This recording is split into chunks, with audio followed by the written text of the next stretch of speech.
Hey everyone, it's Matt.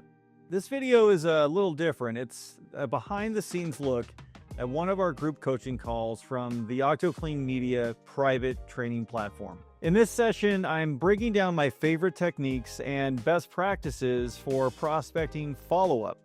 Because honestly, great follow-up is what separates top salespeople from the rest. We host live group coaching sessions like this every week inside our private community, which is also packed with templates, guides, courses, and tons of other tools that help you grow your business. So enjoy this exclusive sneak peek. And if you want full access to all of our recorded sessions and resources, check out the link in the description to become a member today. This is what is professional persistence, prospecting, follow-up techniques, and best practices. All right. So the art of sales starts with the discipline of follow-up, but what is too much, too little, and when is it time to just call it quits? In this session, you're going to learn best practices with follow-up and the techniques that will drive responses. Now, before we get too deep into this, I do want to jump into some of the foundational items. And so we're going to go through that here. You know, the goal of sales is to get the decision maker to make a decision, not to sell your features and benefits. So I'm going to say that again. Your job is to get the decision maker to make a decision. So it's not to tell them how great you are or all the great things that you can do for them. Your job is to make sure that they make a decision. So acceptable outcomes for a sales interaction are going to be, yes, I want to work with you. No, I never want to work with you, or no, not right now. A clear next step or a referral. So you're not going to always be a perfect fit. That's why I always put the referral in there at the end for whoever that particular client may be. But you may be a good fit for somebody they know. And so if you leave that one hanging without asking, well, I know we're not a fit for you, but who else do you know? You're going to be really leaving some opportunities there. Clear next step is you need to know what's going to happen to you. So again, your job is to get them to make a decision. So a decision may be, well, look, we're going to get back to you. Well, okay, when are you going to get back to me? Or when do you want me to call you? Is a reasonable question to ask, and it should be an expected question for them to receive. So a clear next step is, when am I going to get a call back, or when do you want me to call you back? And then what's going to happen on that call, or that visit, or in that meeting? And if you're not having those types of conversations with people, then they're the ones who are going to be making that decision without you. And a lot of times that decision is that they're going to put you in voicemail jail. If you've never heard that term before, it's one of my favorite terms. Voicemail jail is also another way of being ghosted. I guess we're the younger generation. So that's an important piece. But too often, salespeople and business owners lead with the belief that if they are a no, it's because they don't have enough information. So this is a real problem when we think that the reason why someone is saying no or not responding is because you haven't given them enough information, which leads to a habit of dumping information on prospects, hoping that they will give up and say yes. The opposite is actually very, very true. The less you sell and the more you navigate the prospect to a decision, the more success that you're going to achieve. I'm not saying that there is not going to be a solutions-based sales approach in your conversations, but using a shotgun approach to sell is completely ineffective and totally pointless. You will use a similar philosophy and tactic in your follow-up. You want to be bold, but you don't want to be overbearing or annoying. So let me jump into this real quick, see if we have any chats. I see some folks have chatted here. Howdy. Lighting is fine. I know, Andrew. Thank you for letting me know. I have a real problem when lights start doing this weird stuff behind me. It drives me crazy. But yeah, that's the foundational stuff. So now what we'll do is we'll get into the next phase here. Hold on a sec. Okay. So what I said here, so don't sell, get a decision, sell solutions, and be bold. Those are our foundations. So here's the thing that should be pretty obvious. So cold calling is an essential part of your sales strategy, and most salespeople really suck at this part of the sales of prospecting. And I want to be clear that sales is sales, prospecting is prospecting, and there are people who are really, really good at prospecting, and they're like a dog with a bone, right? I actually search out people who are really good at just going out and getting information. And I also search out people who are really good at closing deals, that are really good at navigating people through the buying process. And it's rare to find someone who can do both. But I'm going to tell you, if you're in this session, chances are you have no choice but to do both. And so you don't have to like prospecting. You just need to do it. But the main reason that people don't do prospecting is because it requires resilience to overcome constant rejection.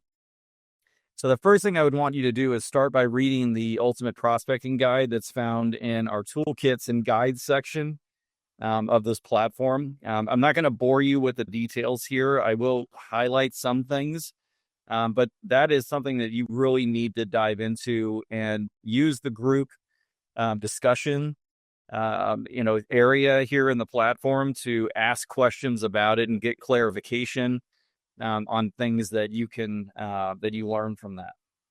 But as you're going to find in the guide, we use a very structured, systematic way of engaging with prospects that is a healthy blend of in-person, phone, and email. If you go too heavy on one or the other, the process is definitely going to lose effectiveness and lead to discouragement.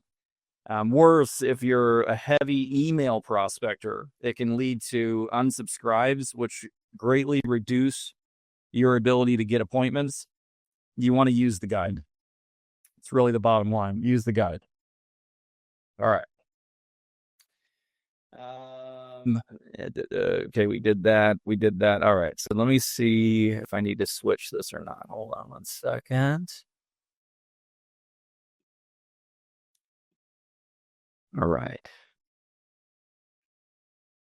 Okay. So there are a lot of common issues when it comes to prospecting. And one of the big ones is that no one will call me back or email me back. Yes, it's easy for people to avoid calls. It's easy for them to delete emails and use a gatekeeper at the front desk to shut down a salesperson or a business owner. With a staggered approach to outreach, you're going to reduce the risk of being shut out altogether. And with the use of automated processes, you can eliminate a lot of the manual emailing that you're going to be doing. We use HubSpot sequences to optimize our prospecting plans. And throughout the prospecting plan, there are going to be tasks assigned to salespeople to follow up manually through calls and follow-up visits. These tasks make up about 20% of the entire process, the actual calls and visits side. So these need to be effective and not just a checkbox that's being completed. And so here's where some really effective techniques can be employed. All right, let me just go back here, make sure that we're good.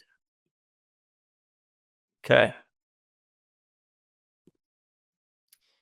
All right, so in this process, you'll see when you read the prospecting guide that there's going to be a voicemail. Chances are, I would say 80, 90% of the time when you make your first call after you go and get the information of who you want to speak to, who the decision maker is at a location, you're gonna pick up the phone, you're gonna call them the next day, right? And when you call, you're gonna get a gatekeeper, or you're gonna go directly through to the potential customer, and you're gonna get voicemail. And there's just it's very, very rare that people answer the phone. And when they do, you're going to go through an oh crap, moment, because you're going to be like, well, Matt didn't say this is how I talk to them when they answer the phone. Well, let me just address that for a minute. The reason that you are calling someone is to identify if they have problems with their existing cleaning service, aka do they have pain? If they don't have pain, there is no sale, right? If they don't have budget, there is no sale. If you don't have a decision maker, there is no sale. So you need to know those three things. And so if I'm getting on the phone with someone, they're like, hey, this is John, with ABC, Incorporated. Oh, hey, John, I was in your area yesterday, drop off some information. You probably have my card sitting on your desk. Not sure if this is really going to be any value to you, but, I work with companies like you that struggle with cleaning companies. They say they do everything. They don't do anything. They go through a 90-day probationary period, honeymoon period, and it just sucks. It's like one thing after the other. And it feels like you're babysitting them. Does that sound familiar? Absolutely. Okay, well, tell me more about it. And then I can get into the conversation. So what I'm doing is when I'm having conversations with people, when I'm first letting them know, like, hey, I stopped by, because that's really where the credibility comes in. And this is going to be something we talk about in the email or the voicemail as well. People in this world don't go and stop by buildings anymore. They're buying a call list. They're emailing and blast emailing people. And they're hoping that it's just, it's a numbers game no matter what, but you want to increase your odds of success. And the best way to do that is to target the location that you want to sell in, target the specific niche locations or accounts that you want to go after. And then you go do your research. I typically do that online, and you'll see this in the guide. And figure out how I map my day. And then I'm going to locations and I'm asking the question, who do I speak with about it? Get the information, come back, make the call. And then I either get a person or I get a voicemail. But let's talk about voicemail and the technique. So you normally get this voicemail. So this is what I would normally say, some version of this. I mean, it's different. It's always going to be a little different generated than reproduced. And just to be clear, a generation of something, like generating it, is just through experience and, what's happening at the moment, et cetera. And reproducing it, which I highly recommend that you write a script and that you just get to a point where you've done it so many times, that you can generate it. So this would be my reproduced, script. So this is Matt with OctoClean, and we're a cleaning company in Riverside. We want to talk to you about a free assessment, blah, blah, blah. Oh, actually, no, that's not what I want. This is not effective. In fact, the prospect is going to hang up before you get to in Riverside. So what is actually a good technique? So if you're following this prospecting plan, you're going to see that your first task is to go to the location, like I said. Then you're going to ask who you talk to, and then you're going to get the information. And a lot of times you should ask for the gatekeeper's name so that you're able to, when you call, say, hey, this is Matt with OctoClean. Is this, Bill? Yeah. This is Bill. Hey, great. You told me that I could talk to Joe today at 9:00. Here I am. So you will almost always get that email, like I said, that keep it simple. Here's a simple thing. Hello, this is Matt with OctoClean. I stopped by yesterday and left a card. I'll be sending you an email with more information. I look forward to hearing from you. If I don't hear back, I'll reach back out on Tuesday at 9 a.m. Have a great day. Right? Simple, done, and done. Right? You're telling them you were there. You're telling them what's going to happen, and you're telling them what's going to happen next. Right? So no sales, just information. The email that you're sending needs to be content rich. So when you send this email out, it shouldn't be like filled with paragraphs and paragraphs of crap, right? So what we use is a combination of simple email messaging with videos and links to our website and to our socials. What this does is allows the prospect to engage in the way and in the amount that they wish without paragraphs of content in an email. If you have a bunch of that stuff, a bunch of like paragraphs of crap and pictures, and here's a testimonial, and here's all this other stuff, pretty much guaranteed that you're going to get an unsub if you do one of those. So resist the urge to throw everything into this email. You really just want to give them the opportunity to see that you're credible, that you've come by, you made the phone call, you sent the email like you said you were going to, and that the email that you send gives them options to engage or delete, right? But not unsub, because that's something you want to be really, really careful with. So let me see. Let me go back here, make sure that we're good. Okay. The other part that's really important is going to be the 9 a.m. Tuesday thing. You got to make sure that you're calling exactly at the time that you said you were going to, if you're going to use that. So that's where, again, having a system like a HubSpot or a CRM that's giving you tasks that you're able to look at those tasks, that queue first thing in the morning, 8 o'clock, and start hitting those tasks at the times you said that you were going to. And so I don't know, I never set my tasks, any meetings or phone calls or anything until after 9 a.m. So if I happen to get into the office at 8, then I can look at my tasks and I can start planning. It's just a good practice. So here goes the next voicemail. So you're going to call back exactly at the time, like I said. If you are following the process that is in the guide, the process is going to have another email go out, right? It's already gone out to the prospect a day prior to your attempt to call them again. This gave them more top of mind type of data. So your call is going to be really timely, right? So what we do in this second email, it typically has like, who is our ideal customer as a video, or it will have something specific to their niche, like it's medical or schooling or something like that. This voicemail that you're about to give is very important as it asks for them to take action. So it sounds something like this. Hello, it's Matt again. As promised, I'm reaching out again. Usually when I don't hear back, it's because you're really busy or you are completely 100% happy with your current cleaning company. I'll be in the area tomorrow and I'll stop by to see if we can connect in person. If I don't hear back, I'll assume that you are good with that. See you soon. So you're creating an environment where they have to do something, or you're going to show up at their office, and typically what you're going to get is an email response.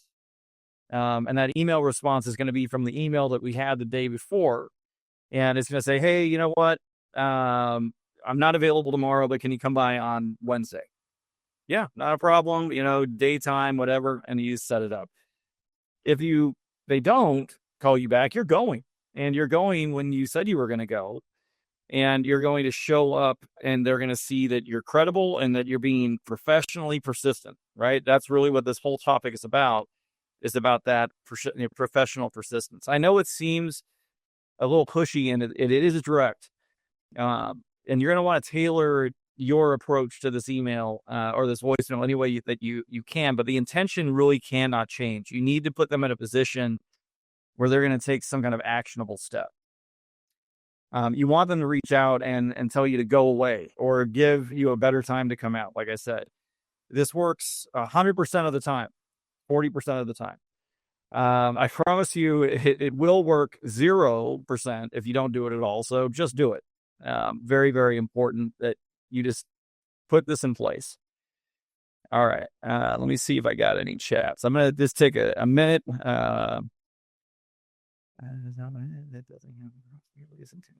Thanks, David. And look, I wasn't a born salesperson. This is, I have a lot of experience in sales. And the training that I've received came after I spent years and years and years, learning through trial and error. And by the time we got into the training that we received from our sales trainer, I really did it because I wanted my salespeople to be trained from somebody other than me, because it's always better if you hear it from somebody else.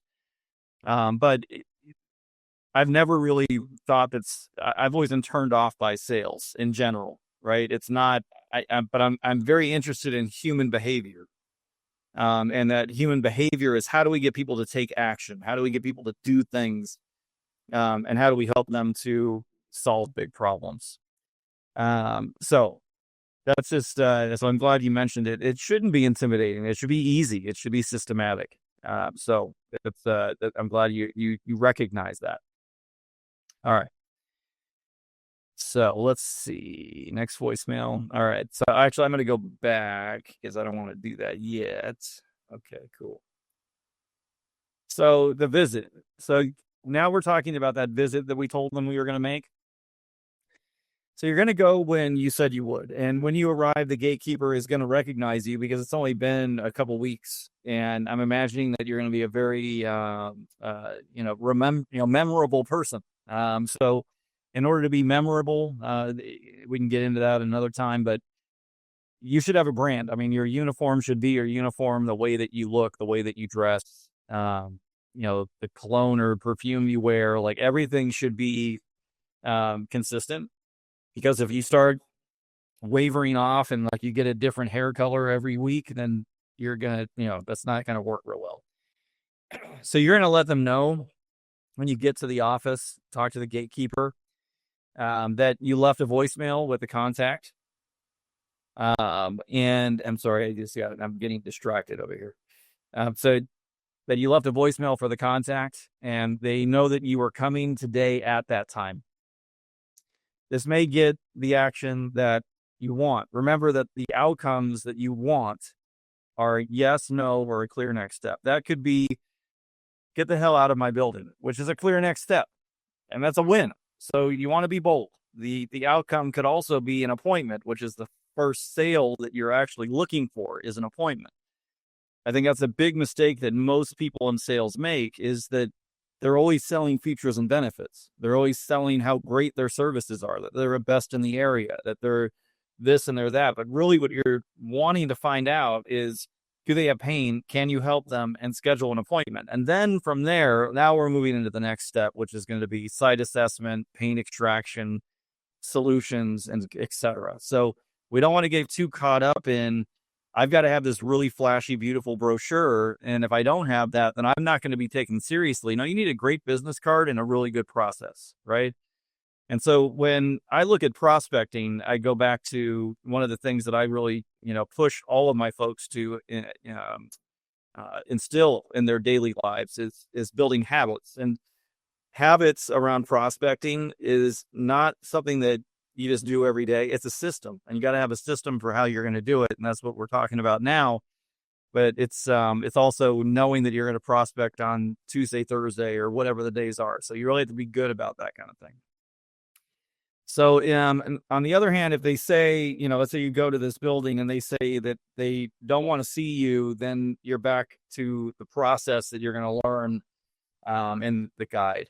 So I think that a lot of times people start asking, and first off, I'll say people quit way too soon, right? Way too soon. And it's like, well, I called them 3 times and they never called me back. Or I tried to get a hold of them 4 times and they never called me back. So I'm just going to quit on this.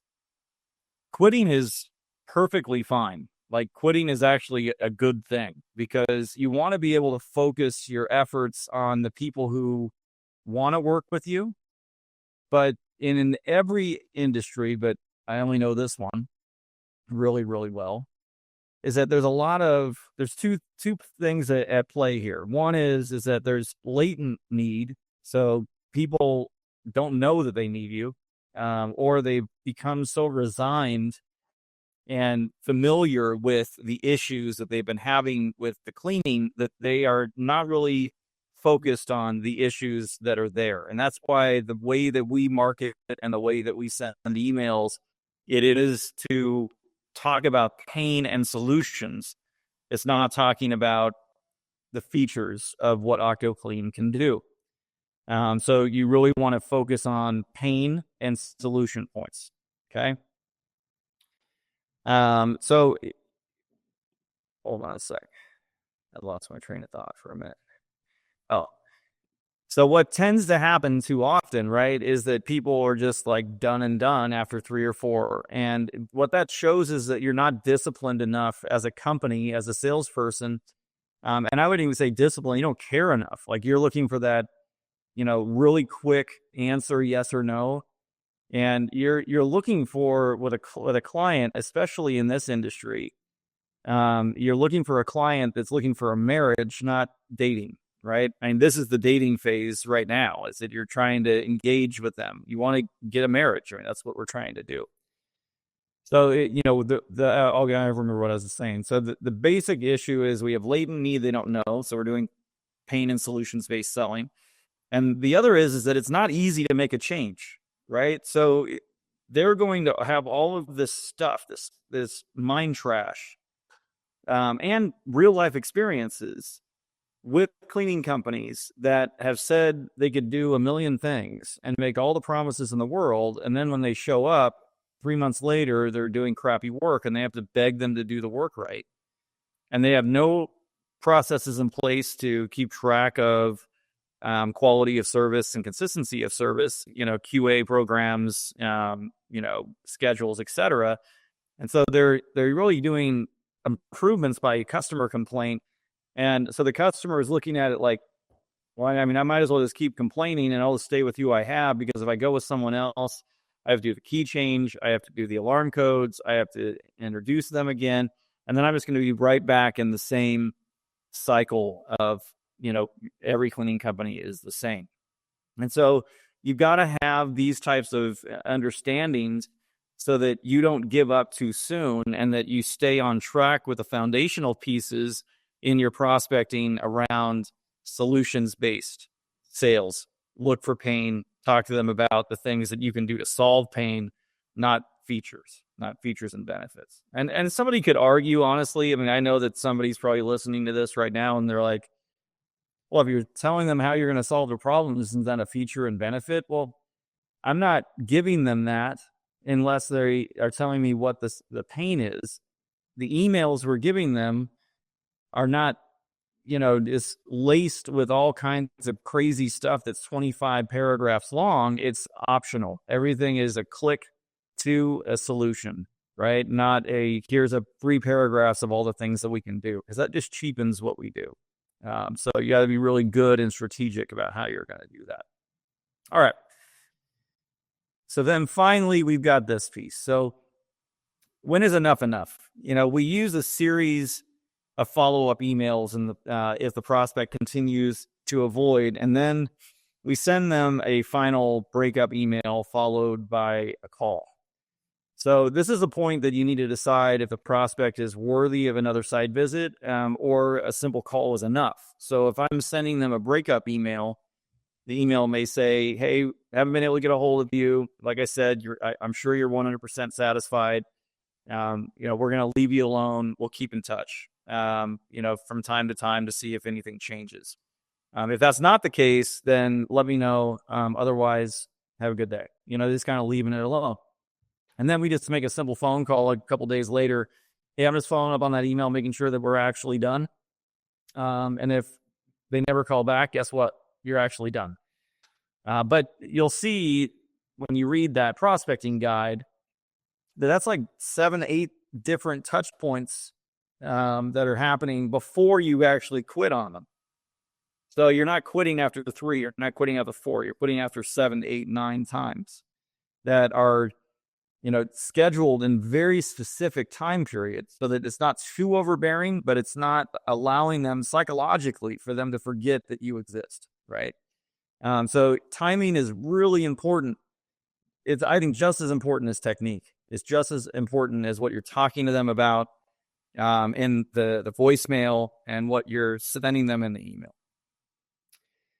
So whether you go on the call or you end up doing the visit, the goal is the same. We want to see our commitment to closure and next steps. The call, visit, and email all have the same theme. We know you're busy. Making a change like this takes time and commitment. Frankly, we hear all the time that we're all the same. If that sounds familiar, then we understand why you don't want to talk. We are not like them. When the time is right, we'll be here. Thanks for considering OctoClean, or put your company name in. It doesn't really roll off the tongue very easily, but some version of that is really needed, where you're acknowledging some of the things that could be an issue that I've already talked about. we have to get them to hear that we're not all the same and that we are patient and will be here when they need us. This shows that we're established and that we don't need their business, but we want to help them. I won't, it won't be a no forever. It's just no for now. So let's state what I consider obvious. If they have made no attempt to respond to you after all of this, they are saying no. Your attempts to continue reaching out should be scheduled as a monthly check-in at most.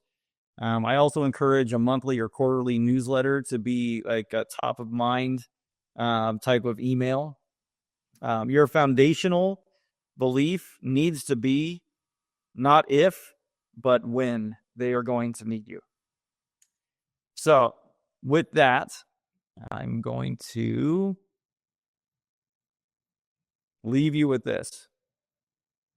You need to be bold and navigate the prospect to a decision. Don't quit too soon, and you need to get those appointments, right? And then mix things up, right? Don't do just calls, just visits, just emails. Do a mixture of all of those things. So I'll open this up to some questions. And yeah, David, I'm sorry you lost the internet there. But this will be recorded, so no worries. You can go back and listen to anything you might have missed. So I'm going to open this up to some questions. Anybody have anything you want me to answer specifically about your prospecting process now, wins and lessons that you've had recently with prospecting, working with clients or prospects, where you just want to put in the prospecting sucks? I'm good with that too. Whatever floats your boat.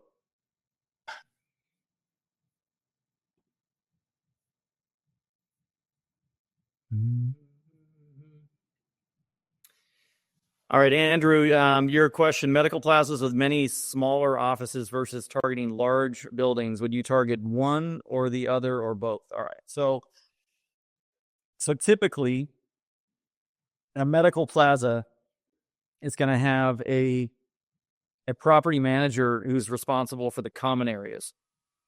And so we would target the property manager for the common areas if we were going to do the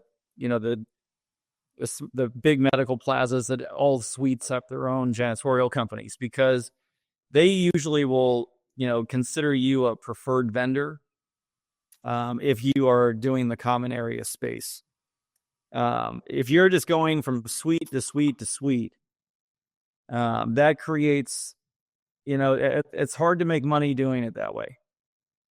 So you really, so we personally, we avoid doing anything that is not a triple net that has janitorial included in buildings, because there's so many issues that pop up operationally that, one suite has ABC cleaning, the other one has Octo Clean, the other one has XYZ, and they're just all competing with each other and dumping crap all over the building. And if you're in charge of the common areas, you're going to get blamed for trash drags. You're going to get blamed for, the dumpster not being closed or locked. It's just better that it's all under one roof and you're not having to deal with that kind of, those variables would be my answer. David, so yeah, I don't think your question did. What if prospects don't know or think they have pain? Do we push them to find pain? So like I said, this is latent need, right? So the latent need is that they are most likely resigned, right, to the level of cleanliness that they have, or they're fed up with making decisions, and they've made one or two, and all the companies are doing the same crappy work, and they don't actually have any credibility. And so now, because you have that issue with companies in your area, you are going to be lumped in with them because you do the same surface. So you have to be good at differentiating yourself by not doing the same things that they do, right? So that's really the reason why I like to research what other companies are up to in the territories we operate in, because if they're heavy features and benefits sales and they're talking about how great they are and throwing a bunch of crazy testimonials up and doing this and that, we're going to force we work with clients like this, and here's the pain that we have, this pain, that pain, right? And those kind of things are going to give them an opportunity to go to a solution. So we're changing the path or the pattern that people are going to go through to make educate themselves. So that pattern interrupt that they're not familiar with the way that is done is going to give them a new lease on making changes, versus you look and smell and everything is the same, right? Everything you do is the same. So you got to really shake that up and make sure that you're dealing with that. But the latent pain, I mean, it's as simple as this, man. I mean, I work with customers just like you, David, that are struggling to find a janitorial company that's going to do what they say they're going to do when they say they're going to do it, and they have to call them once a month to harass them and let them know that they're missing a bunch of things, and then things get better. And all of a sudden, a month later, they're back on the phone and they're dealing with the same thing. And God forbid they have to get a hold of them because they can't get a hold of them. They're pulling their hair out because they've hired 3 companies and they're all the same. Does that sound familiar? Absolutely. All of them. Oh my God. Because now what I'm doing is I'm putting myself on the same side of the table with them instead of me across the table from them, or it's us against them. And it's a really good technique. It does take a lot of practice, but when you get into that and you start acknowledging that these are people too that are struggling with making risky decisions, and working with companies that have screwed them over time after time. One, you got to have the integrity to be the kind of company that's going to do the things that you say you're going to do, and build that reputation, build that credibility. And when you do, you'll be good. That's the important part. It's really operations. The easiest thing that you guys should be doing in your business is selling. That's the easiest thing you should be doing. The hardest thing should be the operations side. Great question. All right. I'll give you guys another couple minutes here. See if we have any other questions. Oh, here's Andrew. Any tips on working with potential clients stuck in their current service agreement? Several businesses want to move forward with me, but are afraid to exit their current service agreements due to fees and legal, etc. So I'm sure you're talking about Janet King and Coverall. There are certain companies out there that they lock their customers into contracts with remedy clauses that are very, very difficult to get out of. In fact, I swear that Janet King and Coverall have more attorneys on their payroll than they have trainers and quality assurance people. There are ways, and you need to know how to engage with those individuals. And what I do is I say, look, this is what your contract says. Your contract says that you have to give them complaints and that you have to give them 14 days to reasonably cure whatever those issues are. And the way that a lot of franchising systems do that is by eliminating the crew that was there, franchisee, and putting in a new franchisee. And that franchisee comes in energized, ready to go, and they refresh the relationship, and that customer can be happy. Theoretically, they can be happy. Typically, it doesn't end up that way. So then they have to go in and document a lot, right? The customer has to document when they have issues, send them over. This needs to be remedied. This needs to be remedied. And the more that they document issues, the more that typically those companies are gonna release the account and just be like, you've got enough documentation that even if it went to court, we're gonna lose. Alternatively, they need to review their contract for their renewal date. And so there's going to be things in there that are going to have evergreen clauses, and those evergreen clauses are going to lock that customer back into a 1-year or multi-year contract unless the client gives notice within the terms of that agreement. And so you've got to, what I would recommend for all of you is get your hands on some of these competitors' agreements and review them, understand them, and know how you can help these prospects to get out of them. fortunately, there's not a lot of janitorial companies that are still doing these types of, I think, frankly, criminal type of contract provisions. But I don't know, Andrew, where you live, but you're in the state Fresno? Yeah, I mean, you're going to be a little better off, Andrew, because in the state, Janiking, Coverall, some of these companies, they've rolled up their carpets and left. So it's going to be a little easier for you because you're not going to have to deal with those types of companies going forward. So just hang in there, be patient, and learn the contract. So when people give you that as an obstacle, then you say, hey, why don't I come in and I will take a look at the contract together and see what I can do to help you out. That's the way that I would approach it.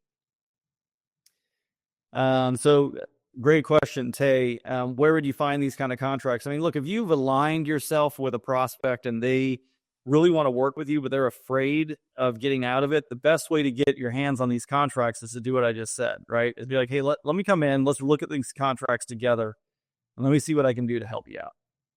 And I mean, yeah, you could find them online. I mean, you can find everything online nowadays. I'm sure the chat rooms and things like that, you could probably find them. I don't specifically know where that would be, but I mean, at 30 years of being in the business, I've seen every janitorial contract that you could imagine from our competitors. It's, I wish I could help you more on that one, Tay.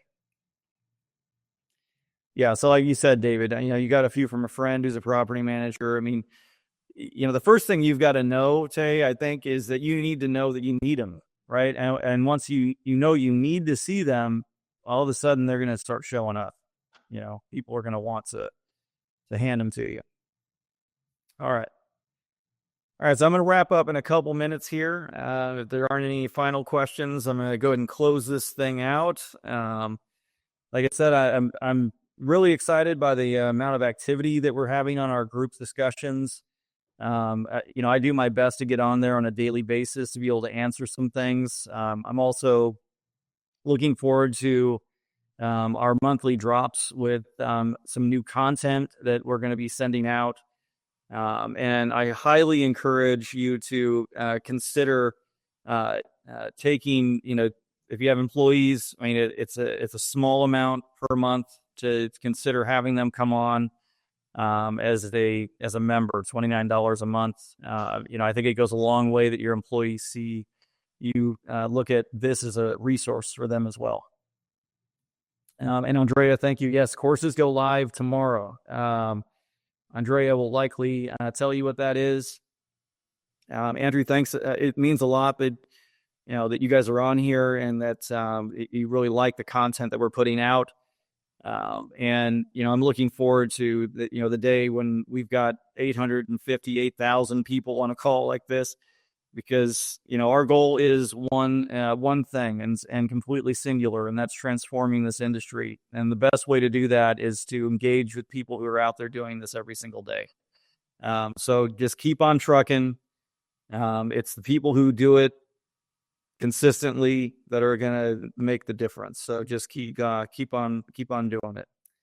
All right. And yeah, Andrea will be, I believe, on the platform. You'll see the announcements with the new content going up. One, I can just give you a little hint. And I think Andrea will probably throw it in the chat before then, but one is going to be going from residential to commercial. So, and then I won't give away anything else. All right. And and David, if you wanted to share some of those, I mean, this platform is secure, only members are in here. That's up to you if you choose to do that. All right, guys. Well, thank you so much. Enjoy your weekend. Hopefully it's weather is beautiful and you're not stuck in snow and sleet and all of those things. I'm down in beautiful San Diego, California today. And it is beautiful here today. It's about 70 degrees, 65, 70 degrees and sunny. So, you can be jealous. I know Andrea's down here too. So anyway, thanks guys. Looking forward to our next session. together in about 3 weeks, and look forward to Greg and Andrea over the next couple weeks. Talk to you soon.